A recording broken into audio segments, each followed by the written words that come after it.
Hey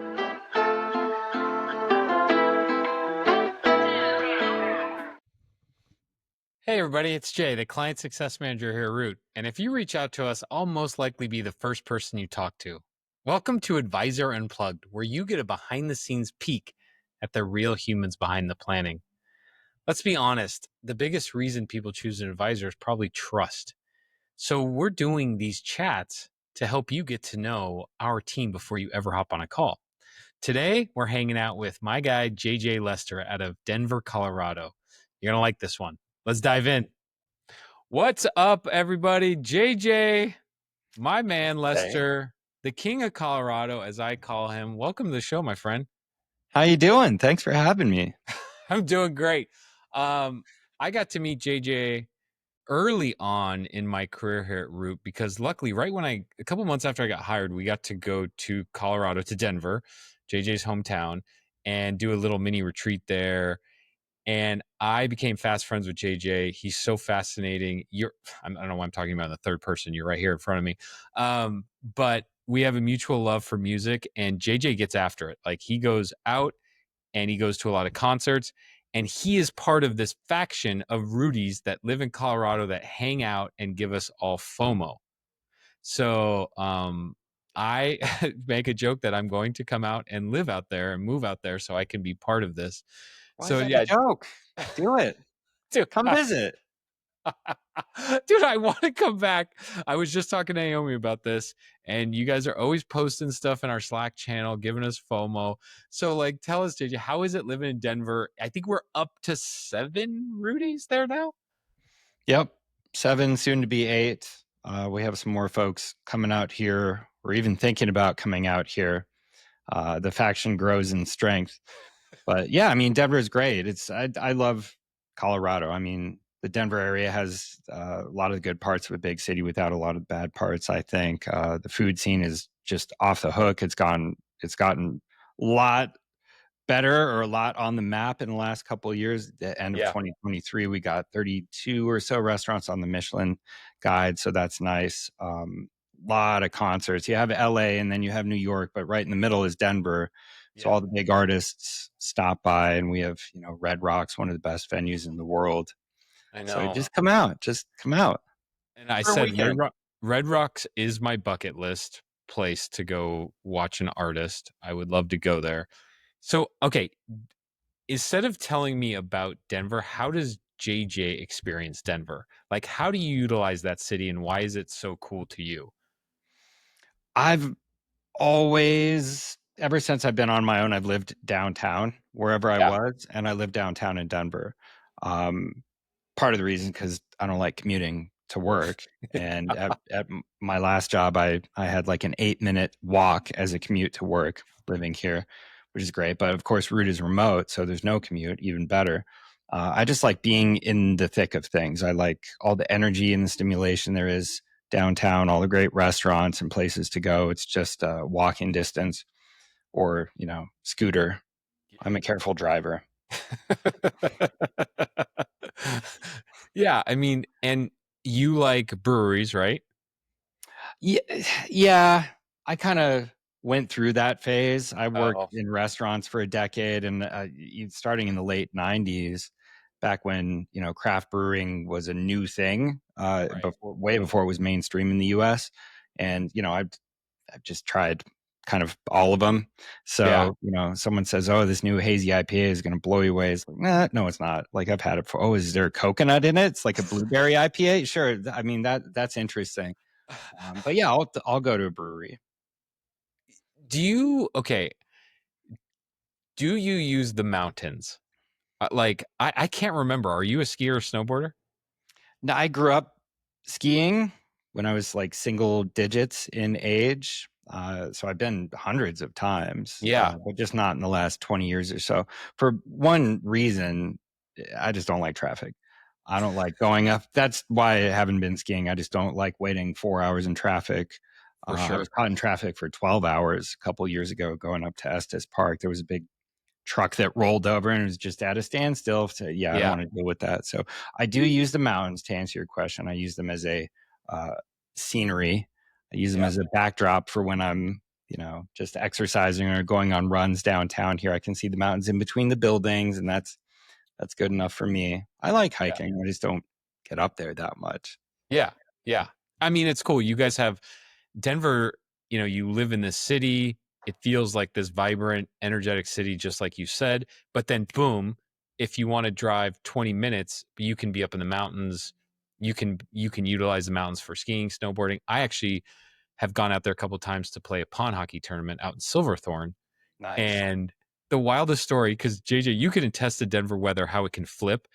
I showed up, it was like around like February 14th, and it was 80 degrees almost in Denver when I landed. And we're landing like as a team from California to go to play pond hockey. I'm like, this is rough.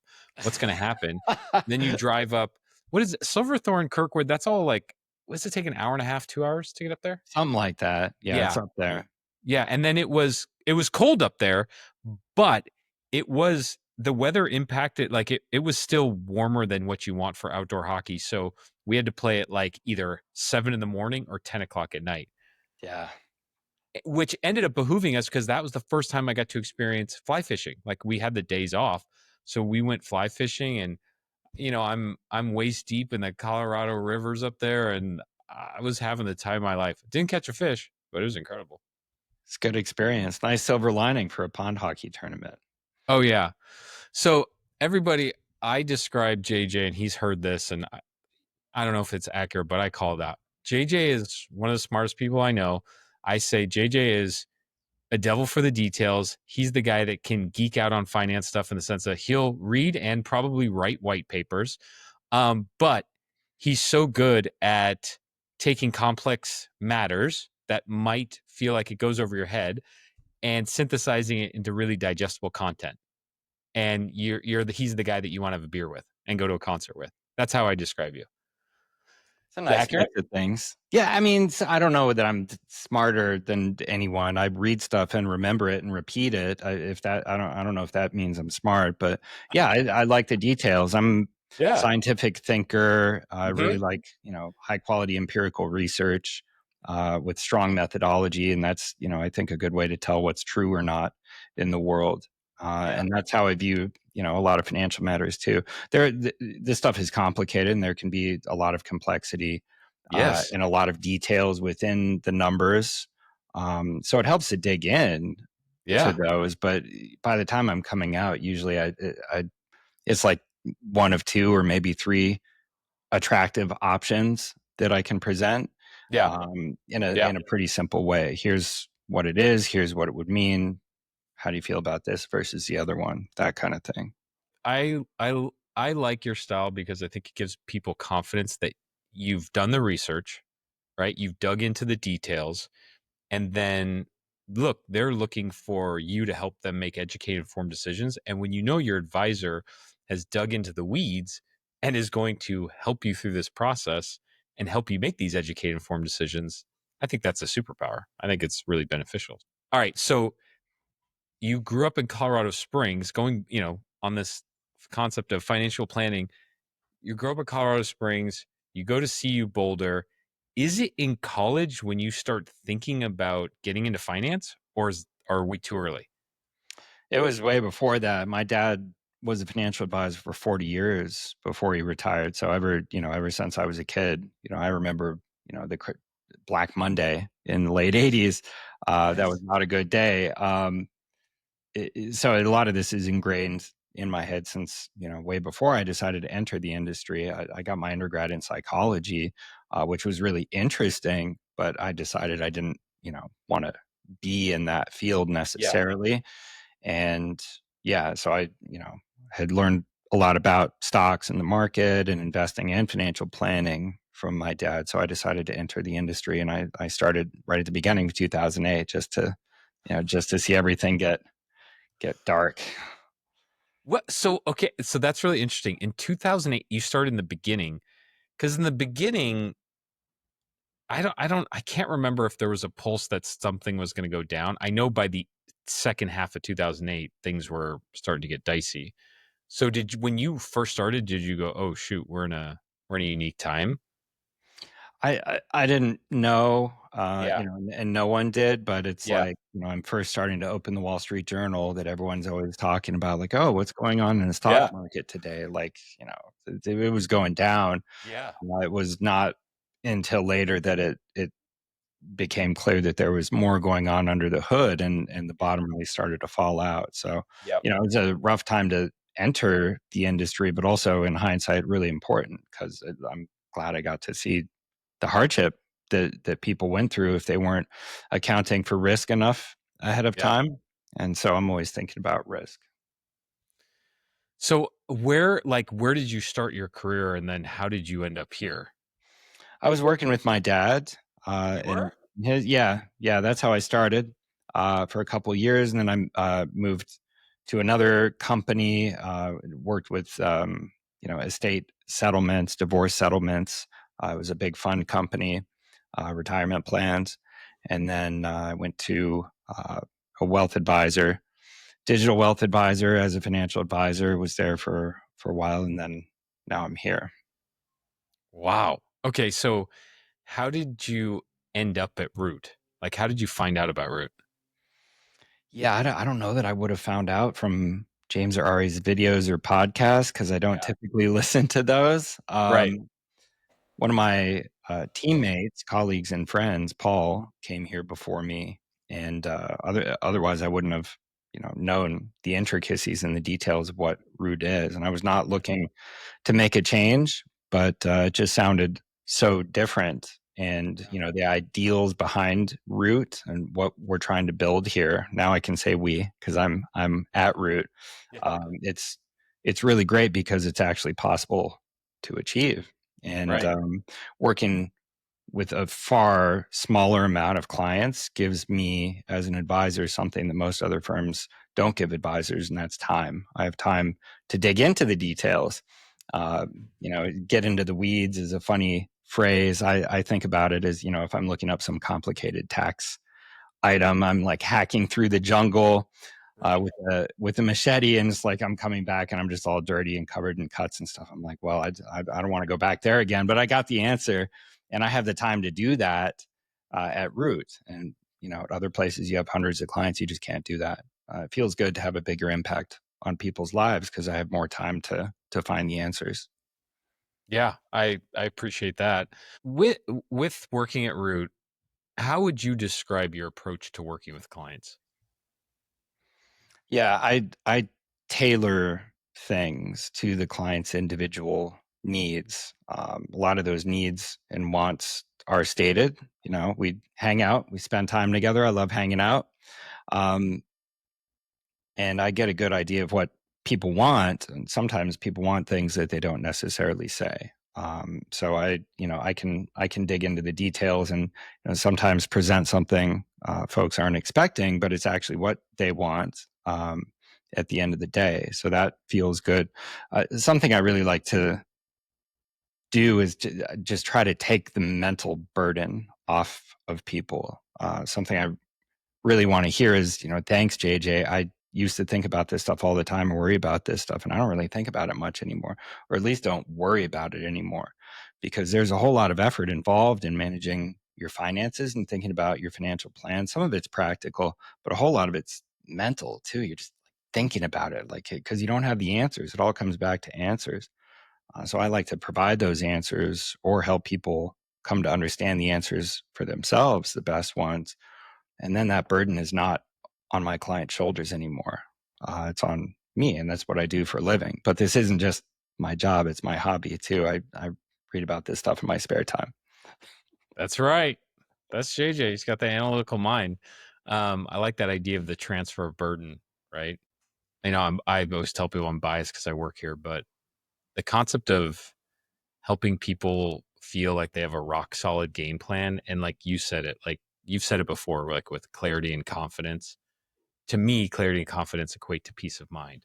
And I feel like people, they want and they deserve that when they walk through the door of retirement, and they go through life.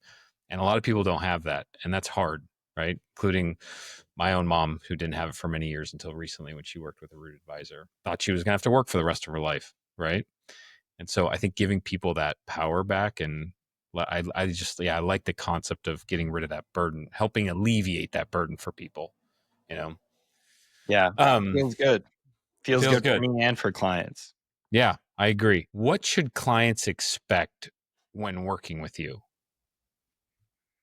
Yeah, I'll dig into the details. We've covered that. I'll keep things simple. I think simple is usually better in this very complicated world of financial markets and financial services. I'm pretty direct. I like being direct when it's necessary. I'm helping people try to figure out the best way to live their lives. That's another thing I love about Root. It's not just about the dollars and cents. It's about, how do we live our lives with purpose, and how do we spend our money with purpose so that we're, the most satisfied with ourselves. But sometimes if someone is making a mistake or about to make a mistake, in my mind, I'll say so. I'm not afraid of saying no. You shouldn't do that because of this and this risks. Um, but I like that. It doesn't. I don't beat around the bush. Um, I think that saves everyone time. Yeah, I agree. Um, Something I love to ask each advisor is, can you share a story? Maybe it's two, where you saw that the work was really making a difference with your clients. Yeah, this this happened recently. Actually, with two clients, within about a month or so, came to us for the same reasons a lot of people are coming to us. They have accumulated. They're not sure if they can retire, but they're feeling like they want to, whether it's now or later. Um, or now, in the case of these two clients recently, they really wanted to see if they could retire now, and I showed them that they could, within all the boundaries I put together in our financial plans. And um, that increased both of these clients' confidence a great deal, so much that they were going into work and being more confident and kind of speaking their mind more. And in true office-based fashion, in both cases, they got offered promotions, very substantial ones, just because of that added confidence and just going, yeah, I mean, it's amazing. So, I that's a good example, an illustration rather, of confidence improving almost overnight, which is really gratifying for me as an advisor when that happens. Yeah. Yeah. I can only imagine. I love that you guys get to make that impact on a day-to-day basis, you know. Well, thank you for sharing that. So, okay, outside of, I know, I even like, I love that this is your hobby too, but outside of working, what is JJ Lester doing?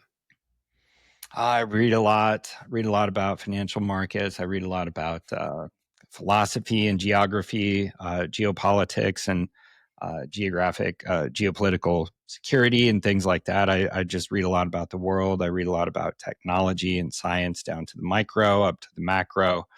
Wow. The large language models are really interesting, and everything going on there right now. Yeah. Really like uh, fusion power is really interesting, and self-driving cars and helicopters and all that stuff. So I'm usually reading about the world, is what I'm doing if I'm not listening to music or going to shows. Are okay, so a lot of stuff you read is factual. Do you ever read fiction stuff for fun? I used to, growing up, a whole lot. I was reading Lord of the Rings when I was like 9. It was like this thick. Everyone was looking at me like, what are you doing?" It's really interesting. It's hobbits and stuff.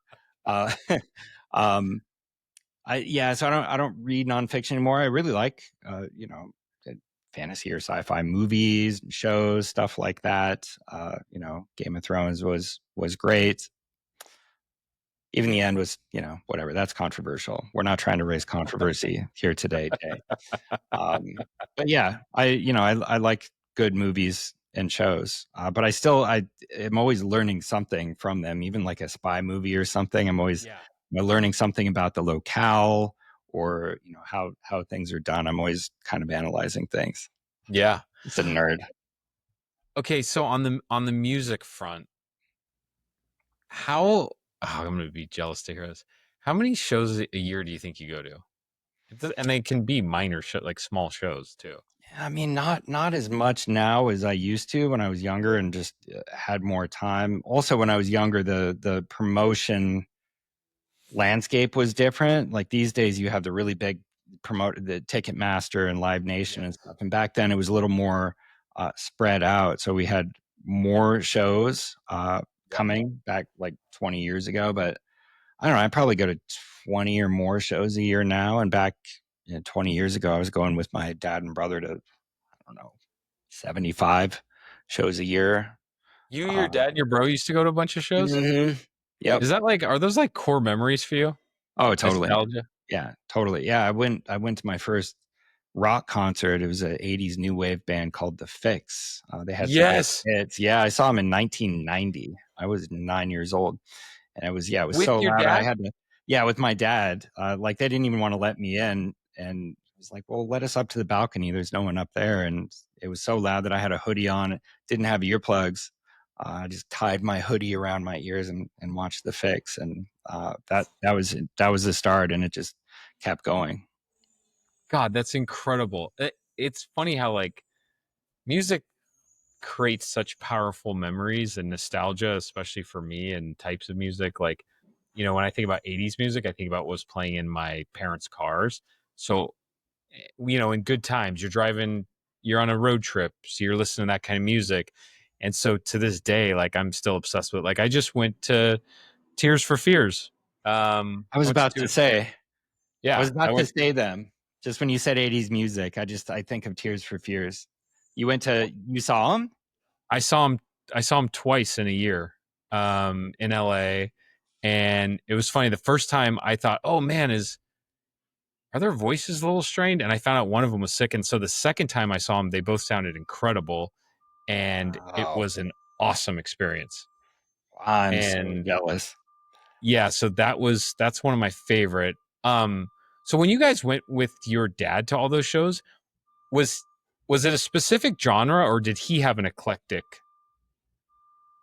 palette for music?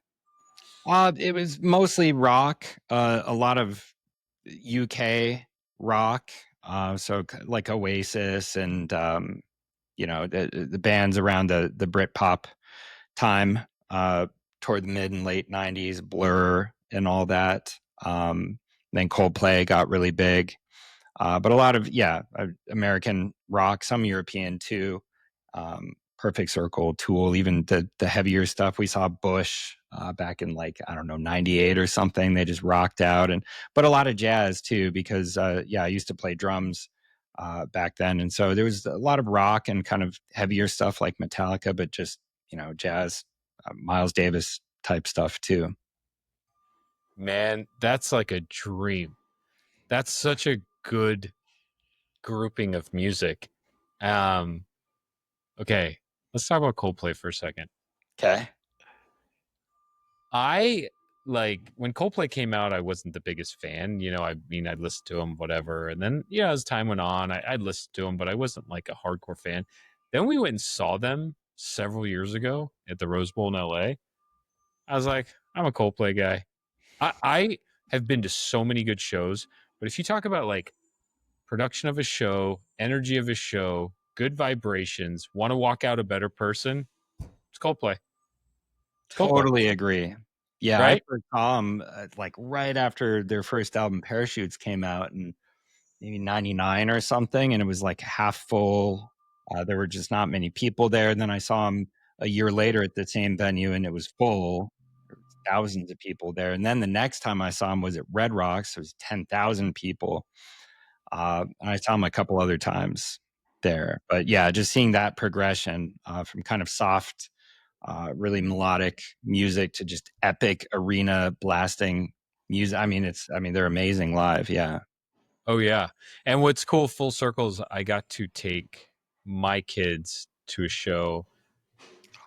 I guess it was a year and a half ago, and it's crazy they're still on that tour. Like they've been on tour for 2 years with this album, and it was just so fun to watch them have that experience. Like we took our son Joey So to cool. Imagine Dragons like probably 4 years ago, but this is one where we took both of them and we went as a family, That's why I was thinking about you and your dad and your brother, like what memories those are, you know? Awesome. I love And that. it's yeah, it's funny. My dad never took us to my parents never took us to shows, but I've actually taken them both to shows. So like I took my dad, my stepmom, my wife to Fleetwood Mac back in the day. Oh, I And love it. it's like Fleetwood Mac is I could go on for hours about it. But it was funny. My dad was kind of just relishing the moment. He's like, "This is so cool," and I was like, "Yeah, it is." He's like, "Well, I just mean like the fact that you guys would want to hang out with us and take us to a concert, like back." If I think he was thinking about his own dad, he's like, "This is not something we would do." And I was like, "Dude, are you kidding me?" So it's funny. I've gone to shows with my dad to musicians like, say, Steve Winwood, Hmm. where those are nostalgia for me and my dad listening in the car and stuff. And I was like, Dad, let's go to Fleetwood Mac. Let's go to Steve Winwood. So it's kind of funny. He's like, you sure you want to go to shows with me? I'm like, yeah, man, this is incredible. Full So circle. Yeah, I love full that. circle.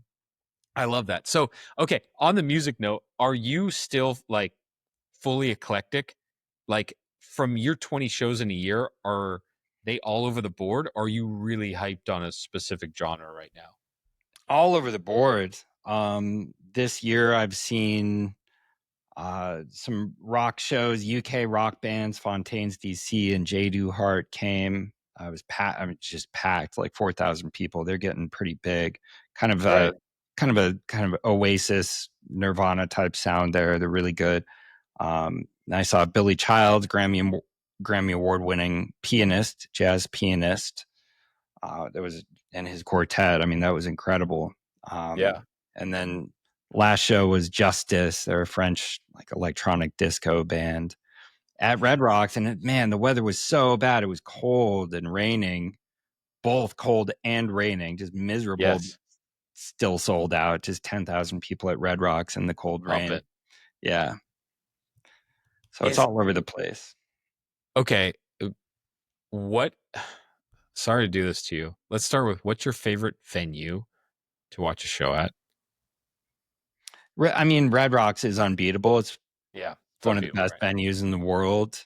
There's some smaller venues in town that are really great. The Gothic is very intimate. It's good. I've seen a bunch of bands there, like that then went on to just blow up and become world famous.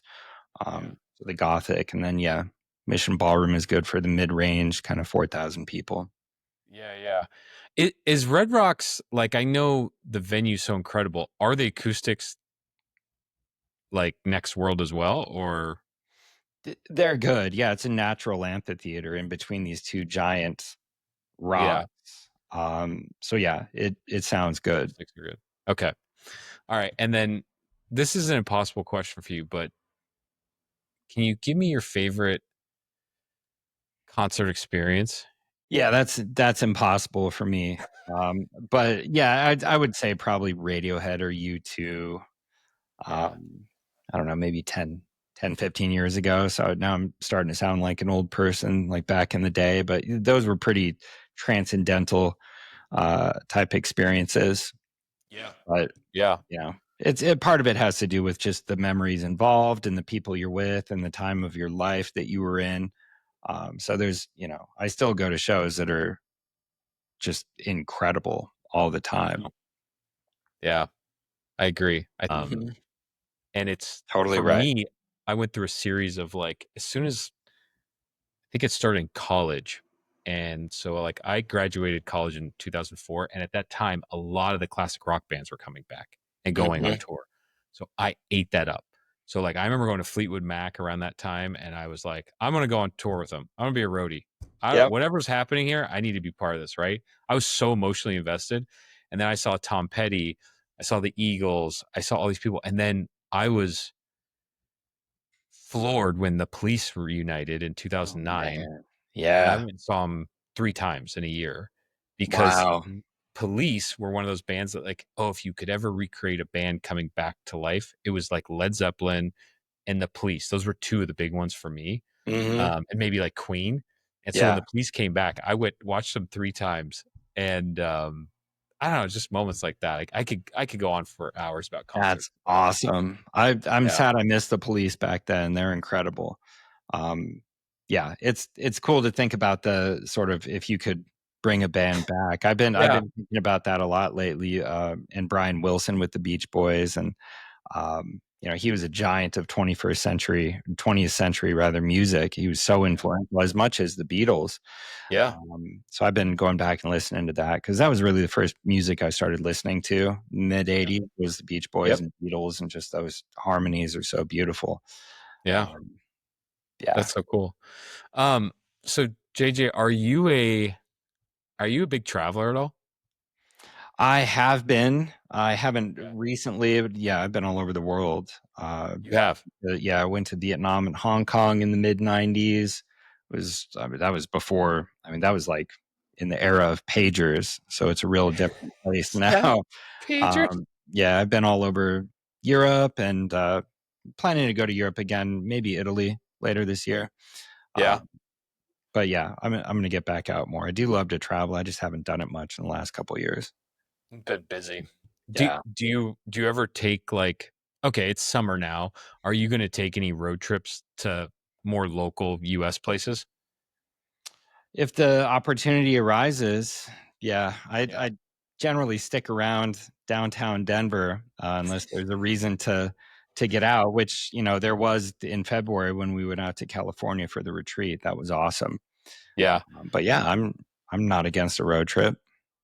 Yeah. It's hard cuz you live in such a unique state where it's like you're in a vacation state where there's so many things you can do from in like I said, enjoy the city to then boom, you're in the mountains. Like I want to do a Colorado road trip with the fam and just cruise around and explore all the different topography and all the different incredible sites. And my buddy who was just driving cross country, he's like, he went from East Coast to California, and he's like, Colorado was the one that woke him up. He's like, Colorado is just Oh so yeah. incredible. I'm like, yeah, there's so much to offer there. That's right. Come on by. We have beautiful snow-capped mountains and giant sand dunes full of sand Yeah, south of yeah. that's far south, but the sand dunes are real. We've got it all. All right, buddy. Is there anything that a lot of people don't know about you? Um, that's a good question. I worked in restaurants for a long time. That's usually no secret. I talk about it a lot. I'm Yeah, proud of it. But I've really got into cooking. I really got into food, and so I have 100 cookbooks. 100, slightly more than that. Actual paper books, not digital ones. And yeah. yeah, so I can always dig in there and find some interesting recipes and put stuff together. Really? Yeah. 100 cookbooks.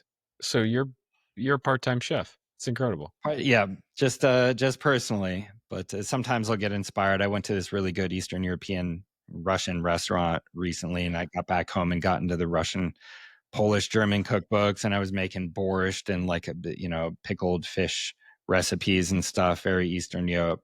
It was awesome. Oh, I love that. I look, I love food. I'm passionate about food. It's one of my weaknesses, but I've never dug into cooking. And I don't know it's because I don't have the patience and I'm very by the book. Like you got to give me, people are like, well, you just kind of feel it. You put a little dash of this, you do a little dash of that, you put some of this and put some of that. I'm like, no, no, no, no. You got to give me, I guess when you get good at things, you can start doing that. But I'm like, I need rock solid, concrete game plan on how to do this, timing, everything, because I'm not good at enough to wing it. That's fine. And They then have those. They're called recipes. recipes. You just do what it says, Jay. I know, I get it. I get it. I'm at a phase of life where my two kids like feel like they like nothing. They're both different. So it ends up when me and my wife try something new, it's just me and her, and then we end up having to make the kids something else, which is wildly annoying. Yeah. Um, so we're at a phase of life where like, okay, we have the same 10 recipes that we recycle in our house until they get older and their palates get a little stronger. Yeah. But I love people that cook, and I am willing to come to your house and do dishes in exchange, my friend. Just for that. Yep, I'll make a feast for you. um, all right. If Root had a talent show, what would your act be?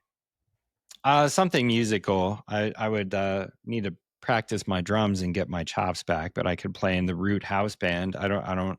Do we have anyone else that And wants to join? I I produced do. music for a while too, so I can produce, or I can be the DJ behind the scenes. I'm in. I'm seriously. I got a keyboard behind me. I want to sing. I want to play guitar. I want to do whatever. I just want to be in a band because I always thought it would be like the coolest release. Like and I'm like, it doesn't matter if you're playing to your two buddies, you're playing out to a sold out arena. It's got to just be fun to be a musician, right? It's Yeah, such a good outlet. it So is. I'm still looking for what instrument to play. Um, You might want to or I start need with to figure. keyboard. Okay, so I think I talked to Evan about this. The idea of piano, right? A Yeah, keyboard.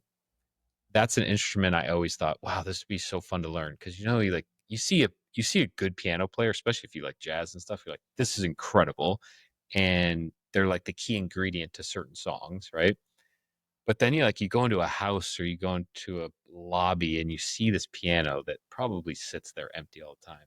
You're like, be a pretty cool party trick if you knew how to play. But the key is not just one song. You got to know two or three songs to right. confirm you know how to do it, right? And you can't just get up there and play chopsticks.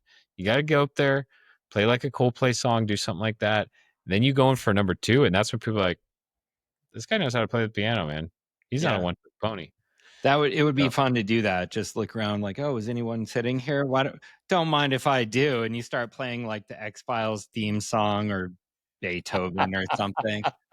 You just so have fun. uh, and crazy, like, yeah, it's just the piano can be played in all genres of music and talking about tickling the ivories, dude.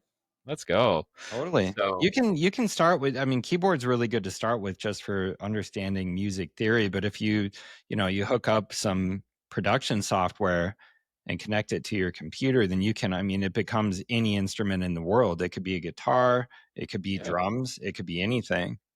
yeah, So exactly. maybe we should start the root band. Yeah. You know what I was passionate about was learning how to play the synthesizer because me and you in the 80s listening to the music we did, you talk about synthesizing, dude. I was like, that it sounds so cool. And like I'm gonna bring it back. I'm gonna make the synth cool again. Yeah, there's a million of them. They're just all on your computer. Okay, it's me and you. We're starting this. We're the foundation of this band. We'll recruit some people. I gotta learn my instrument, but I'm with you, sir. Let's do it. Um, This is momentous. okay. All right. I've taken up a lot of time. Let's go rapid fire to finish, okay? All All right. right. Early bird or night owl? Either as needed. Oh, so it's like day to day for you? Depends. What are we doing? Are we going to a show? We'll probably be out late. Am I Yeah. working tomorrow? I'm an early bird. School night. I like that. I think I'm gonna start using that as needed. Podcast or playlist? Playlist. Yeah, definitely for you. But do you listen to podcasts at all? Or not really? Sometimes, yeah. I Yeah. obviously like James and Ari's podcast. I like Odd Lots from Bloomberg. That's a go-to for me. Okay. Odd lots. Um, favorite vacation spot? Vietnam. Yeah. Yep. It's way different now than when I was there before, so I got to go back. But still, that's Okay. a beautiful place. I've heard that confirmation from multiple people. Like a lot of people have done Vietnam, Laos, and said like it's one of the best trips you'll ever take. Hmm. So, in the being in the thick of having kids and all this stuff, I haven't been able to do any international travel. So hopefully, okay, I'm going to take your advice to go to Vietnam. Bucket list. Um, bucket list. Okay, if there was one word your friends would use to describe you, what would that be? Oh, that's a good one. Probably excited. I like Excited? most things. I'm interested in most topics. So I'm excited to learn more about it, whatever it is. Yeah, I'm gonna say it's curious. You're curious, curious Yep. like a cat, sir. That's me. Um, okay, and then to finish it off, because we ask our clients this a lot, but what's your retirement dream?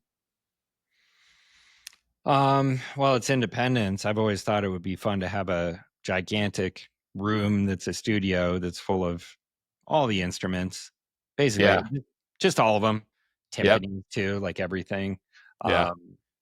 and be able to record stuff, all kinds of synthesizers. You get weird modular 60s, 70s synthesizers, Moog stuff.